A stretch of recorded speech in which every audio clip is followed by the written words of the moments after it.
দেশের বিভিন্ন অঞ্চলে কৃষক সমাজ খুব খারাপ অবস্থায় অতিবাহিত করছেন এই সময়ে। আপনারা দেখতে পাচ্ছেন আমার চতুর্পাশে হাওর। বাংলাদেশের অর্থনৈতিক খাতে সবচেয়ে বড় যে ভূমিকাটা পালন করে সেটা হচ্ছে কৃষক সমাজের ধান চাষ করা। এবছর সেই ধানের মধ্যেই খুব বড় ধরনের ক্ষতির সম্মুখীন হয়েছে সাধারণ কৃষকরা। আমি সরাসরি আপনাদেরকে দেখাবো যে কৃষক সমাজ কিভাবে ধান উৎপাদন করেছেন এবং তারা কতটুকু ক্ষতিগ্রস্ত হয়েছে। এবার ধান পাইছি, আমরা অনেক ধান পাইছি, কিন্তু এবার দেখো মরা, একবারে সব মরা ধান, পানির কারণে সব নষ্ট হয়ে গেছি।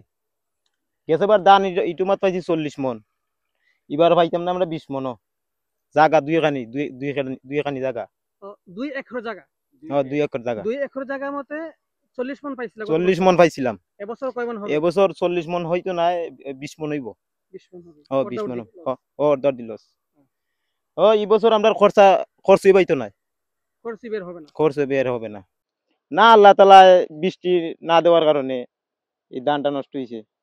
শুকরিয়া, আলহামদুলিল্লাহ, আগামীতে আমরা পাওয়ার জন্য আশা করব।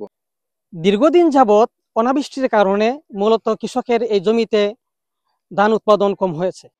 আমরা সাধারণ কৃষকদের সাথে কথা বলেছি, ওনারা আমাদেরকে জানিয়েছেন যে জমি লাগানোর পরে অনেকদিন যাবৎ বৃষ্টি না আসার কারণে মূলত জমি ফেটে যায়। গত বছর হয়েছে 10 মন, 20 মন, 30 মন দর। এই বছর 5 মন, 3 মন, 4 মন এইভাবে হইতাছে।